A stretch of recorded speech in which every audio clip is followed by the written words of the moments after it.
தோட்டத்தில் garden bed போடுறதுக்காக சில பலகையெல்லாம் ஹோம் டிப்போ கடையிலேருந்து வாங்கிட்டு வந்திருந்தோம். 6க்கு 2 அடி போடுறது தான் பிளானு. 10 இன்ச்சில் வந்து நல்லா திடமான 2 பலகை வாங்கிட்டு அதை வந்து 2 6 இன்ச்சாகவும் 4 2 இன்ச்சாகவும் கட் பண்ணிக்கிட்டோம். அதுக்கப்புறம் 2 6 இன்ச்சு வந்து கொஞ்சம் மெலிசான பலகையாக வாங்கிட்டோம். அது வந்து கொஞ்சம் ஃபென்ஸ் ஓரமாக போடுறதுக்கு போதும் அது. அதுக்கப்புறம் 2 குச்சி வந்து வாங்கியிருந்தோம். அதை வந்து ரம்பம் வச்சு 2 4 குச்சியாக கட் பண்ணிக்கிட்டோம். அந்த குச்சி வச்சு தான் 4 சைடையும் பலகையை வந்து கனெக்ட் பண்ணுற மாதிரி பிளானு.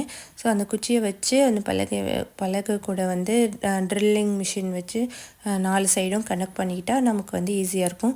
வெளியில் வந்து வின்டர் ரொம்ப குளிர் அதிகமாக இருக்குன்றதால கராஜ்லேயே வந்து எல்லாத்தையும் செட் பண்ணி அப்படியே கார்டன் பெட் எடுத்துகிட்டு போயிட்டு தோட்டத்தில் வச்சுக்கலாம் அப்படின்றதால கார்டன் பெட் வந்து கராஜ்லேயே வச்சு ஃபினிஷ் பண்ணிட்டோம். இந்த சைட் பார்த்திங்கன்னா தோட்டத்துக்குலாம் மரத்தோட வேர் வந்து நிறையா இருக்குது. அதனால் நம்ம டேரெக்டாக செடி எதுவும் வைக்க முடியாது. அதனால் அந்த இடத்துல வந்து அப்படியே கார்டன் பெட் எடுத்துகிட்டு வந்து வச்சு செட் பண்ணியாச்சு.